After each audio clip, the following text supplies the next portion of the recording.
आज का वीडियो बहुत ही महत्वपूर्ण है। आज की वीडियो में बात करेंगे कि जिसका कब्जा वही मालिक। आपने कई बार ये सुना होगा कि 12 साल तक जिसका कब्जा वही मालिक होता है।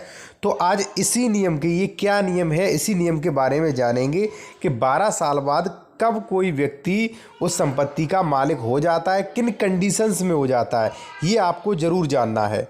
चलिए, इससे पहले मैं आपसे कहूँगा कि यदि आपका कोई भी प्रश्न है तो आप मुझे इंस्टा पर पूछ सकते हैं, या यदि आपको कॉल करनी है तो कॉल-मी-4 ऐप के थ्रू मुझसे बात कर सकते हैं।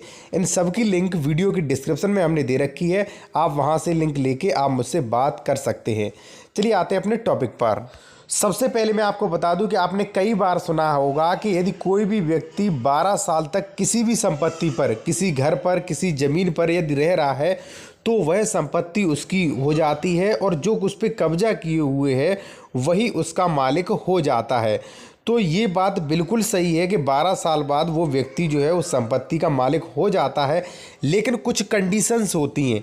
कंडीशंस आपको जानना बहुत ज़रूरी है। देखिए, यदि कोई व्यक्ति निरंतर 12 साल से बिना रुके, बिना किसी लड़ाई झगड़े के, बिना किसी कोर्ट कचहरी के यदि एक जगह पे वो रह रहा है किसी मकान पर, तो वास्तव में वह लिमिटेशन एक्ट के अनुसार 12 साल बाद उस संपत्ति पर उसे मालिकाना हक मिल सकता है। फिर यदि कोई उस संपत्ति से उसे हटा रहा है तो जो व्यक्ति वहाँ पर कब्जा किए रह रहा है वह बेदखल न होने के लिए वो न्यायालय की शरण ले सकता है, कानून की मदद ले सकता है। अब मैं आपको जो कंडीशंस है 12 साल कब्जे वाली, वो आपको डिटेल में बता दूं कि कब आप किसी भी मकान पर या आपकी संपत्ति पर या आप किसी मकान पर 12 साल से कब्जा किए हुए हैं तो कब आप मालिक घोषित कर दिए जाते हैं, कब आपको मालिकाना हक मिल जाता है, कब आपको बेचने का अधिकार मिल जाता है। यहाँ पे मैं आपको बहुत अच्छा उदाहरण दे दूँ कि यदि मान लीजिए आपका घर जो है वो दिल्ली सिटी में है, ठीक है, आप कहीं दूसरी जगह रह रहे हैं, वो मकान आपका खाली पड़ा है, आपने अपने किसी नातेदार या किसी दोस्त को वो मकान ऐसे ही रहने के लिए दे दिया। अब 12 साल से वो व्यक्ति, जो आपका दोस्त जो है वो निरंतर रह रहा है, 12 साल तक जो है निरंतर रह रहा है, बिना किसी रुकावट के रह रहा है, तो वह उस मकान का मालिक बन जाएगा, उसे उस मकान पे मालिकाना हक प्राप्त है। यदि आप 12 साल बाद 13वीं साल जाते हैं या 14वीं साल जाते हैं और आप उसे निकालते हैं मकान से बाहर, तो उसे यह अधिकार है कि वह कानून की सहायता ले और कोर्ट चला जाए। पहली बात, इसमें पहली कंडीशन है कि जो आपका दोस्त रह रहा हो वह वास्तविक रूप से निरंतर रहा हो, यानी कि ऐसा नहीं कि उसने भी ताला डाल दिया और वो भी कहीं दूसरी जगह रह रहा हो तो कब्जा मान्य नहीं होगा, निरंतर रहा हो। दूसरी जो कंडीशन है वो ये है कि बिना किसी रुकावट के, बिना किसी लड़ाई झगड़े के रहा हो। दूसरी बिना किसी रुकावट के, बिना किसी लड़ाई झगड़े के 12 साल रहा हो। तीसरा जो है कि आपने बिना किसी एग्रीमेंट के, बिना किसी किराया एग्रीमेंट के या कोई भी बिना एग्रीमेंट के वहाँ पे 12 साल से अधिक रहा हो। चौथी और सबसे महत्वपूर्ण बात ये है कि जब आपने अपना मकान दिया था तो 12 साल के बीच आपने कोई भी कोर्ट केस ना किया हो। मैं उदाहरण फिर आपको दे दूं, जैसे मान लीजिए आप 10 साल हो गए आपके दोस्त को रहते रहते, आप 11वीं साल गए, आपने कहा भाई खाली कर दीजिए, आपके दोस्त ने खाली नहीं कर दिया, ठीक है, और 11 साल बाद आपने उस पर केस कर दिया और केस चलते चलते मान लीजिए 2-3 सालें हो गई, तो ये नहीं माना जाएगा कि भाई मुझे 12 साल हो गई, क्योंकि 11 साल बाद ही जो भी असली मालिक था उसने ऑब्जेक्शन कर दिया, ठीक है, तो मालिकाना हक नहीं मिलेगा। जो भी लिमिटेशन एक्ट का जो 12 साल वाला नियम है वो लागू नहीं होगा। अब आप समझ चुके होंगे कि किन किन कंडीशन में 12 साल बाद जो कब्जाधारी जो होता है वो मालिक हो जाता है। ध्यान रहे, यदि कोई मान लीजिए विवाद है, कोई केस हो गया, लड़ाई झगड़ा हुआ, तो वहाँ पे 12 साल वाला लिमिटेशन एक्ट वाला जो ये मामला है वो नहीं समझा जाएगा और ना ही उस संपत्ति का वह मालिक समझा जाएगा। दूसरा और भी महत्वपूर्ण पॉइंट है, इससे पहले मैं आपसे कहूँगा कि आप चैनल को सब्सक्राइब करके बेल आइकन जरूर दबा दें, जिससे जो भी आपके महत्वपूर्ण वीडियो आए उनके आपको तुरंत नोटिफिकेशन मिल जाए, तो बेल आइकन जरूर दबा दें।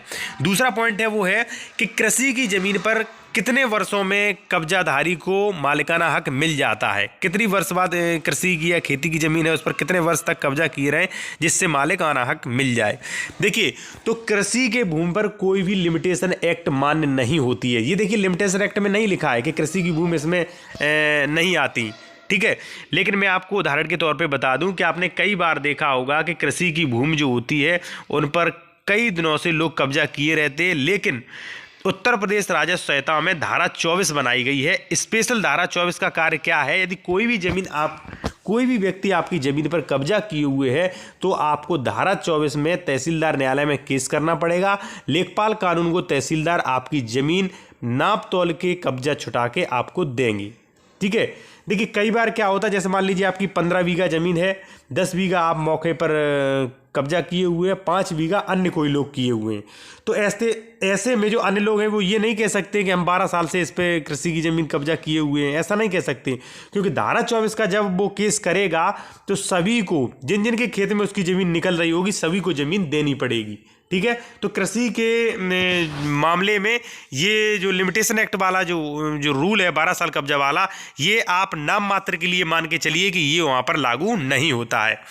अगला तीसरा जो सबसे महत्वपूर्ण टॉपिक है वो है, क्या किराएदार को कितने वर्ष बाद मालिकाना हक मिल जाता है, किराएदार कितने वर्ष बाद मालिक बन जाता है। तो देखिए सबसे स्पष्ट बात कि किराएदार कभी भी संपत्ति का मालिक नहीं बनता है, ना ही जिस संपत्ति पर वह किराए पे रह रहा है, ना ही उस संपत्ति पर उसे मालिकाना हक मिलता है।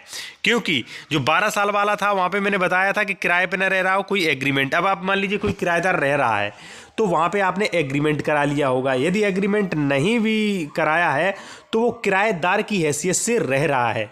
तो ऐसी कंडीशन में किराएदार कभी भी अपने जीवन काल में कभी भी उस संपत्ति का मालिक नहीं बन सकता है जिसमें वह किराए पर रह रहा है। ठीक है, ना ही उस पर निर्माण करा सकता है, ना ही उस पर किराए के तौर पर ना ही उसका मालिक बन सकता है। चाहे वो 12 साल किराए पर रहे, चाहे 24 साल, चाहे 30 साल, चाहे 100 साल, किराएदार संपत्ति का मालिक कभी भी नहीं बन सकता है।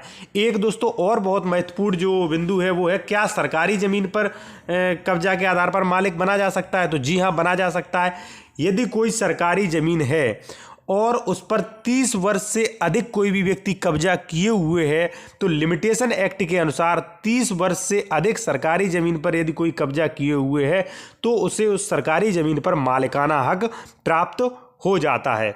लेकिन सुप्रीम कोर्ट ने अपने कई निर्णय में ये साफ कर दिया कि यदि कोई व्यक्ति सरकारी ज़मीन पर वह 30 साल से भी अधिक भी अगर कब्जा किए हुए रहता है फिर भी उसे मालिकाना हक नहीं मिलेगा। देखिए, और ये प्रूफ भी है, यदि मान लीजिए आप रेलवे की ज़मीन, ग्राम पंचायत की ज़मीन, कोई सरकारी ज़मीन पर आप 30 साल से, 40 साल से, 50 साल से कब्जा किए हुए हैं तो आप ये भूल जाइए, आप कब्जा के आधार पर सरकारी संपत्ति पर कभी भी आपको मालिकाना हक नहीं मिलेगा, ना ही आप उसके मालिक बन सकते। लिमिटेशन एक्ट में भले ही 30 साल दिया गया है, लेकिन सुप्रीम कोर्ट ने कई मामलों में ये बात जो है 30 वर्ष वाली, ये खारिज कर दी गई है और स्पष्ट कह दिया है कि सरकारी जमीन पर कभी भी आपको मालिकाना हक नहीं मिलता है। दोस्तों, वीडियो अच्छा लगा तो वीडियो को लाइक करें, चैनल को सब्सक्राइब करें और बेल आइकन दबा लें और मुझे सोशल मीडिया पर फॉलो करके अपने प्रश्न पूछ सकते हैं।